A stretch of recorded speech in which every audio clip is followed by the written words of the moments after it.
Hi guys! It's me again, Mrs. B. Wala ako sa Taytay ha. Nasa Boracay pa rin tayo. Dahil nga last day na namin dito sa Boracay, natural naman sa ating mga Pilipino ang mamili ng pasalubong. Kaya naman, si Mrs. B maaga pa lang, andito na sa souvenir shop. Syempre, hindi naman tayo pwedeng umuwi na walang pasalubong.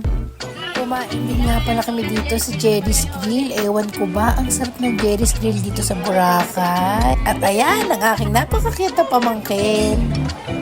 Pauwi na kami ngayon ng Manila, tapos ng aming vacation.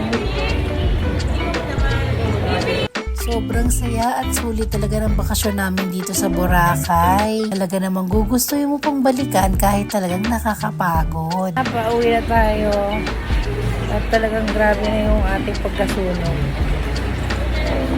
In fairness naman talaga dito sa La Carmela Hotel, sobrang ganda ng service nila kaya recommended ko talaga to. 5-star kayo sa akin. Dumating na nga kami sa port at ayan, napakadami talaga naming dalang maleta. In fairness, bet na bet ko ang outfit ko. Talagang Boracay vibes, kaso nga lang pauwi na tayo. Ganun talaga, kailangan kumayod para sa ekonomiya. Habang umaandar ang bangka, ayan, panay ang posing at picture ni Mrs. B. Ulo na.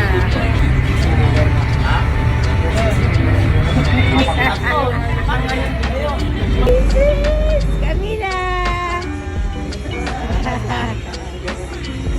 Saglit lang naman ang biyahe namin sa bangka. Ayan, mga 5 to 10 minutes lang. Uy, sinong artista yan? Si Mr. B lang pala yan. Ang pogi naman.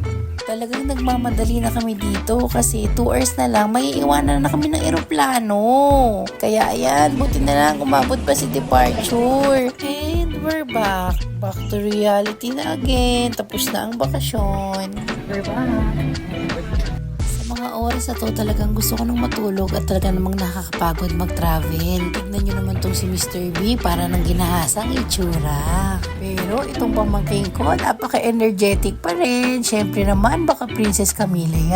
Kahit pagod, sobrang enjoy naman at sulit ang naging trip namin sa Boracay. Halata naman siguro sa mga kulay ng kapatid ko, naging toasted mamon. Waiting na nga lang kami sa aming mga luggage at ready to go home na. Wakas, dumating na rin ang sundo namin at pauwi na tayo ng Cavite. So, ayan, masyadong nag-enjoy sa Boracay. Talagang itim na itim ang mga person. At ito, pag-uwi, tuwang-tuwa sa kanyang Boracay t-shirt. Parang mas nag-enjoy pa sa amin to si Daddy. Ayun lang, bye!